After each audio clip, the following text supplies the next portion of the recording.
Well, Hank Thomas is here with us, and we were just marveling at technology, really, and that Zoom is actually working. It is. It certainly is. Yeah. So you've got a new book out called A Broken Sausage Grinder. Is our government fundamentally flawed? So can you just describe the basic idea of that book, first of all? Well, it did not start as a book, and that's an important part of the story. One morning, I woke up with the question on my mind of whether or not all this dysfunction that we have going on politically in the country was the result of something that the founding fathers might have overlooked as they were writing the Constitution. Ooh. I thought with these days in the internet that I could just go to the internet, type in a few word searches, and the next thing you know, I would have the answer. Well, it didn't work out that way. It turned out to be a very convoluted trail of links and so forth, and I came to the point where I realized that I had such a stack of notes that I had taken. I was going to have to organize those. And as I was organizing those, I realized I'm writing a book. It was not my plan. I'm an engineer. I never thought of myself much as an author. But I think the book came out pretty well. And in an effort to try to make it something that was a bit unique in the marketplace, I wrote it as if I'm having a conversation with the reader, and I'm hoping that the readers will personalize the book, underline things and dog-ear pages and highlight and write in the margin and all those kinds of things, personalize it. And then when they're in that rather sensitive political conversation, with somebody else, perhaps a relative over Thanksgiving dinner or something, when they're having that conversation, they don't have to say, I think this or you said that. They can say, this is what Hank said. What do you think about what Hank said? And they can let me be the focus of the conversation. And I think that'll keep the emotional content of the conversation a little more under control. Yeah, definitely. And the idea of having a book where you're basically just having a conversation with the reader probably helps you feel like you've got a bit of company when you're reading the book, doesn't it? Indeed, yes. And we just brought the book out as an audiobook also. And I'm looking forward to in not too long a distant time, getting some feedback on how that works as well. Yeah, that sounds like a great idea. So the title of the book, A Broken Sausage Grinder, it's an interesting analogy. How did that come about? There is said to be, and I won't try to pretend that I've actually seen it, but in the Capitol building in Washington, there is said to be a plaque someplace in there that likens the legislative process to that of a sausage grinder. And something to the effect that good legislation is a bit like making sausage. You like the outcome, but nobody wants to watch it being done. Yeah. So what are some of the biggest things you've learnt along the way when you've written this book? One of the most interesting outcomes of my research was the number of times that I found myself encountering events in our history that were about things that I never heard in civics class or history classes back in the day when I'm in school. I'm by the way, in my late 70s, a retired guy, so it's been a long time ago.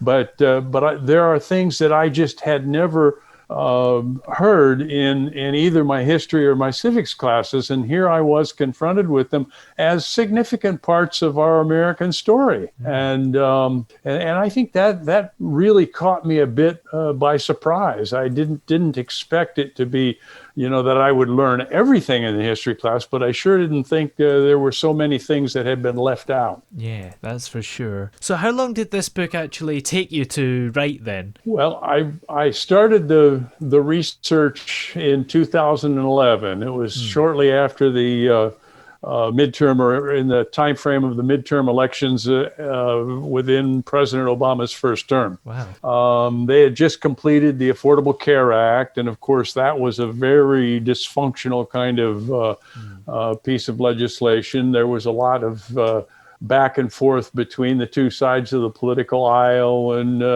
animosities were generated and so forth.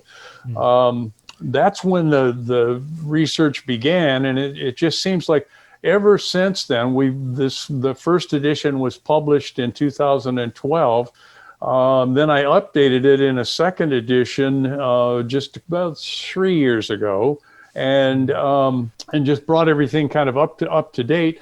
And where you'd like to say, I've been really feeling good about how things are going with our government and so forth, and it wasn't the case. It just seems like it's been getting worse and worse and worse. Or as I write in the book someplace, everybody says the system is disgusting, and yet somehow the system continues to get more disgusting. Yeah. And how does that work exactly? Yeah. It's been quite the incredible decade then since you first started writing the book, because you've had Obama, then you had Trump, and then you've had almost a year of Biden.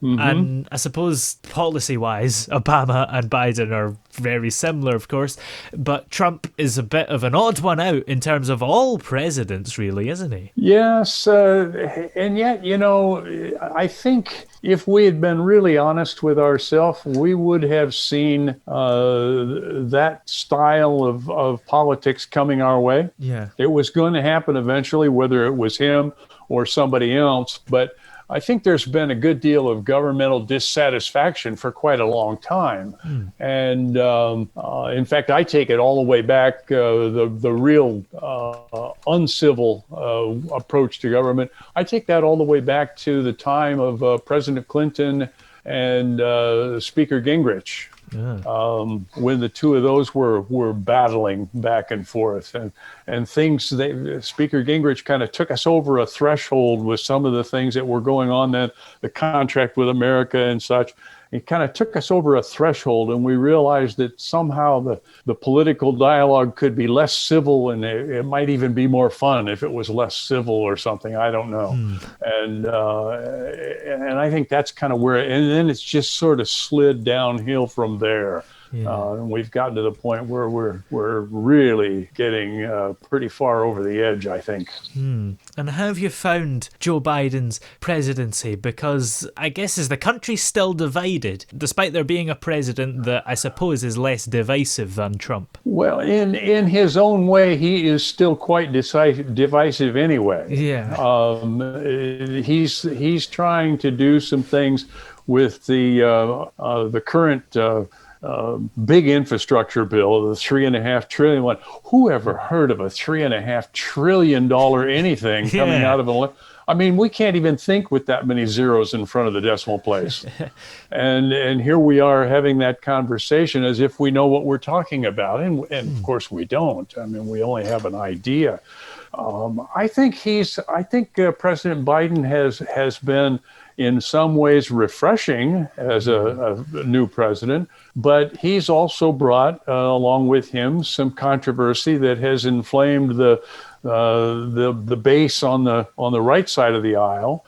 And we're just going to have to kind of keep an eye. He's less chaotic than President Trump was, I think. President Trump liked to keep all the balls in the air. And President Biden would like to see them all lined up on the windowsill. Yeah. So who would you say have been some authors that have inspired you over the years? I think the greatest inspiration for me and my approach to this whole business of writing a book and so forth, the greatest inspiration was my mother. She spotted something in me when I was still just very, very young. And she spent a lot of time with me, teaching me how to find things out. I was a youngster that always was asking why. I always had a question, and sometimes I'm sure my questions were not that well received. But anyway, she taught me just how to look things up and learn from what I found and so forth. And so she was very supportive in trying to help me find the answers to questions and so forth. And I think she's the one that's probably the most responsible for how this all turned out. Yeah, definitely. And what would you say are some of the biggest factors as well that have made you successful? Is it also your mum, or are there other things that happened? I would turn that one a little bit and look to my professional career. I am an engineer. Oh, I did 20 years in the military, and I have a bachelor's degree in chemical engineering. I have a master's degree in system engineering. And as I'm sure everybody who has ever seen somebody with a plastic pocket protector with their pens in it knows that engineers just sort of approach things differently. yeah. And we're much more concerned about not just the thing that we're talking about, but what are the potential unintended consequences of the work that we're doing. And so I think that engineers, at least I know I do, tend to look at things in a more complete way. I'm not satisfied to just see the part that might be what I'm looking for. I need to know a little bit more about what's behind it. Yeah. And it is in that completeness that I think I'm able to tell a story that's a little bit more complete and a little bit more captivating. Yeah. So being an engineer then, would you be able to fix a broken sausage grinder? Yes, I think I could. I'm not sure everybody would like my fix, but I do think I could. If we reverse ourselves back to the beginning and the writing of the Constitution, 55 of our delegates came together from the various states, and it took them 89 days to write the Constitution. Wow. Now, I challenge anybody to pick any 55 of our current elected officials, put them in a big room for 89 days, and come up with anything that's even remotely close to our Constitution. Yeah. They would be hard pressed to get past the first sentence. I'm sure they would be fighting over the period at the end, whether that should be a period there or a comma or a semicolon or what. They would be arguing about it. The thing that I think we need to do is remember that all of those elected officials, and this is particularly true about our senators and our representatives, they are supposed to be representing us. Yeah. Our representatives in the House represent a congressional district. My congressional district has roughly 250,000 people, voters in it. 250,000. The original representatives only represented on the order of 30,000 people. Of course, they didn't have the internet and phones and that sort of thing. So it was a very different situation. Now, I bring all this to the fore because we all will agree that money is somehow at the very root of the problems that we face politically. Yeah. And it just rolls off of our tongue that we think about it as special interests and corporations and that sort of thing. But what nobody seems to be able to grasp right away is the two, I think, probably biggest corporations, special interest corporations that are involved in our political system is the RNC and the DNC. Yeah. The two political parties. If we would get from our elected representatives, if they would come to work first as Americans and second as Republicans or Democrats, we would have a very different system than we have today. Yeah, absolutely. They are each bringing their own spin on how things are supposed to be. It's conservative, it's progressive, whatever it is. And they both bring that spin and they refuse to budge. And that's been the thing that I think that President Trump has been perhaps the most influential in bringing about the attitude that you just simply hold your ground. You don't compromise on anything. Well, of course, if you don't have compromise, you don't have democracy. Yeah, definitely. So I think the political parties and the founding fathers, Alexander Hamilton wrote about it in I think it was Federalist number 9. He told us about a firm union being of the utmost importance. I'm not getting the phrasing quite right. Of the utmost importance at combating insurrection or something to that effect. Yeah.